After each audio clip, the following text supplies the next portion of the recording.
নমস্কার, Lakshmipriya cooking kitchen চ্যানেলে আজকে আমি একটা নতুন রেসিপি নিয়ে এসেছি। এই দেখো, বিট নিয়ে চলে আসছি। শীতের শেষ, বিটও শেষ হয়ে আসছে। বাড়িতেই বিটটা হয়েছিল, তো ভিডিও বানাবো বলে বানানো হয় না, তাই একটু শুকনো শুকনো হয়ে গেছে। আজকে আমি ভাবলাম যে মাছের মাথা এসেছে, মাছের মাথা দিয়ে বিট দিয়ে একটা দারুণ রেসিপি দেখাবো। তোমরা বন্ধুরা আমার সঙ্গে থেকো, আর নতুন হলে আমার চ্যানেলটিকে সাবস্ক্রাইব করে দিও। পুরো ভিডিওটা বন্ধুরা তোমরা সবাই দেখবে। বিট তো অনেক রকমভাবেই রান্না করে খেয়েছো, তো এইভাবে তোমরা রান্না করে খাবে। বিট পালে দেখবে খুব সুন্দর টেস্টি হয়। এটা আমার মায়ের হাতের রান্না, মা বানাতো। সত্যিকার মা যেদিন বিট রান্না করবো আমরা সবাই খুব আনন্দ পেতাম যে আজকে বিটের তরকারি দিয়ে ভাত খাবো। খুব সুন্দর মাছের মাথা দিয়েই বিটটা বানাতো। তাই আমিও আজকে মায়ের রান্নাটাই তুলে ধরছি, তোমরা সবাই আমার সঙ্গে থেকো। এখন আমি বিটটা কেটে নিচ্ছি।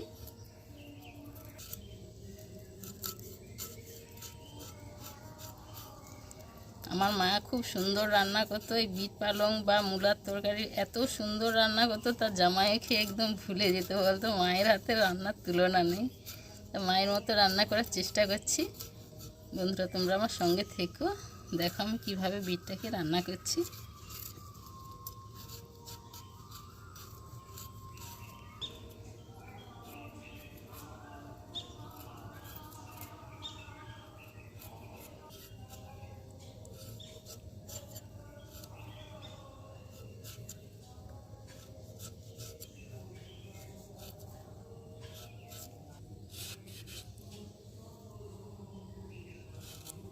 বিটটাকে আমি খুব ঝিরিঝিরি করে একবারে কেটে নেব, যত ঝিরিঝিরি হবে তত ভালো।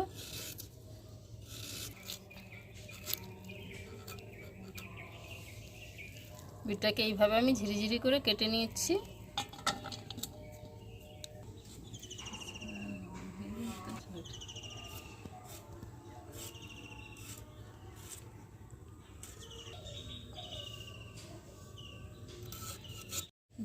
বিট দুটো কেটে নিয়েছি। এই যে আমি এইরকম সাইজের দুটো আলু দিচ্ছি, বিটে একটু আলু দিলে বেশি ভালো লাগে, তাই দুটো মাঝারি সাইজের আমি আলু দিচ্ছি। আলুগুলোকেও বিটের মতো করেই ঝিরিঝিরি করে কেটে নেব।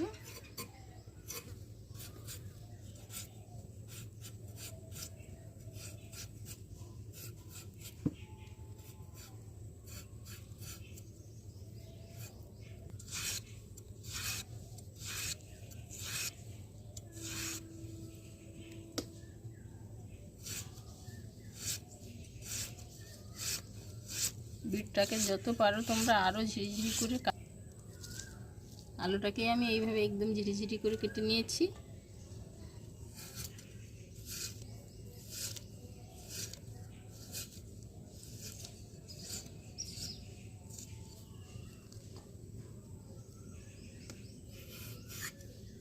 আর আলুটা কেটে আমি ধুয়ে নিয়েছি। এখন আমি উনানটা জ্বেলে নিচ্ছি। উনানটা জ্বেলে নিয়েছি, এবার আমি কড়াটা বসিয়ে দিচ্ছি। কড়াটা গরম হয়ে গেছে, আমি কড়াতে তেল দিয়ে দিচ্ছি। বিট আর আলুর তরকারির জন্য একটা কাতলা মাছের মাথা নিয়েছি। এখন কাতলা মাছের মাথাটাকে আমি ভেজে নিচ্ছি।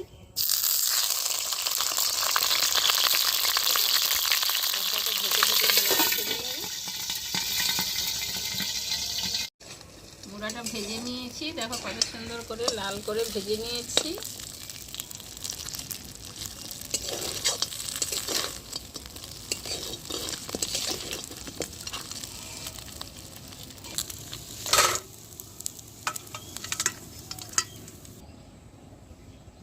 আবারও আমি কড়াতে তেল দিয়ে দিচ্ছি। এবারে বিটের রেসিপিটা বানাবো।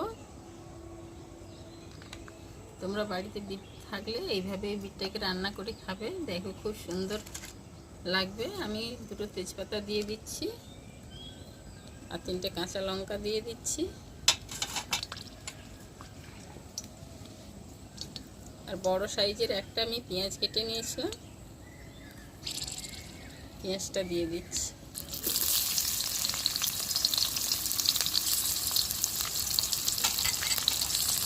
পেঁয়াজটাকে আমি লাল করে ভেজে নেব।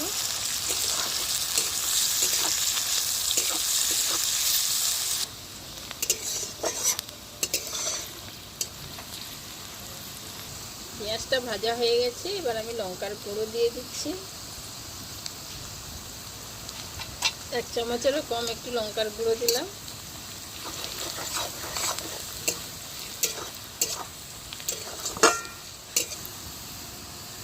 এক সেটিরও একটু বেশি আদা বেটেছিলাম, আদা বাটাটাও দিয়ে দিচ্ছি।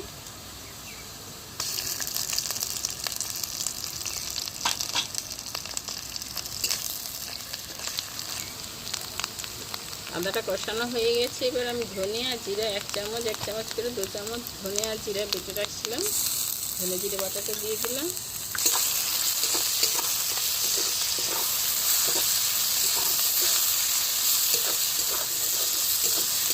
হলুদ গুঁড়ো দিয়ে দিচ্ছি।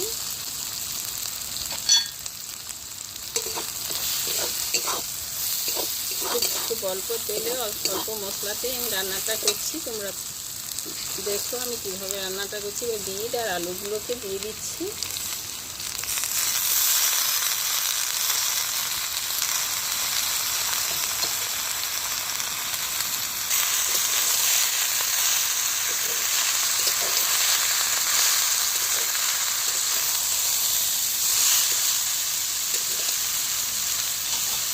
এবার পরিমাণ মতো নুন দিয়ে দিচ্ছি।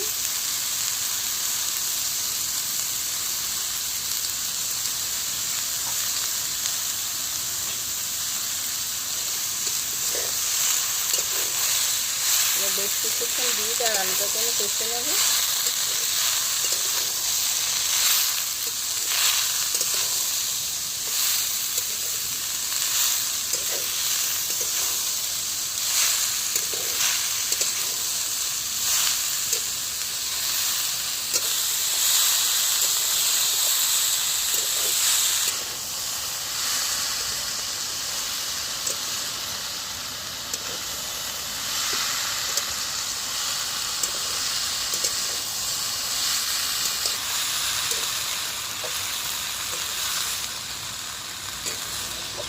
বিট আর আলুটা বেশ কিছুক্ষণ কষে নিয়েছি, এবার আমি জল দিয়ে দিচ্ছি।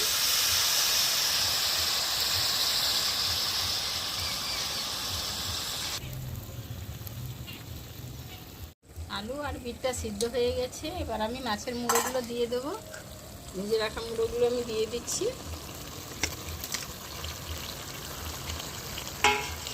দিয়ে আবার ভালো করে ঘেটে নেবো। আমি একটু কাঁটা দিয়ে এই তরকারিটা একটু ঘেটে নিচ্ছি, আর একটু ঘাঁটা ঘাঁটা হলে আরও ভালো লাগে, তাই কাঁটা নিয়ে এসেছি। কাঁটা দিয়ে একটু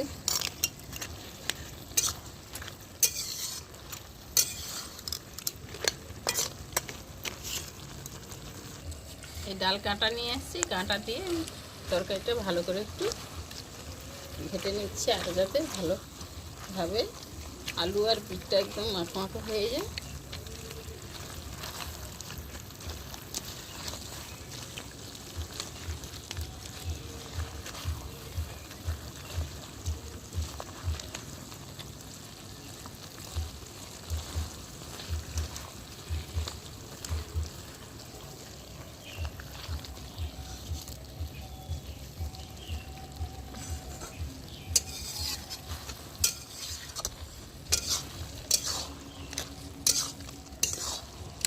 তরকারিটা দেখো কত সুন্দর একবারে ঘাঁটা ঘাঁটা হয়ে গেছে।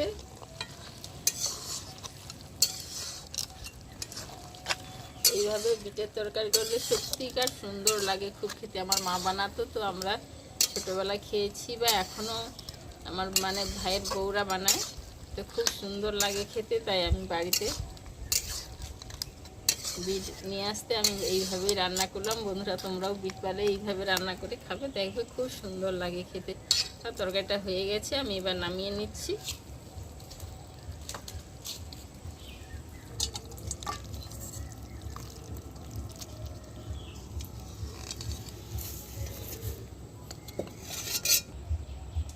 বন্ধুরা, এইভাবে বিটের তরকারিটা তোমরাও বাড়িতে বানিয়ে খাবে, আর পুরো ভিডিওটা দেখবে।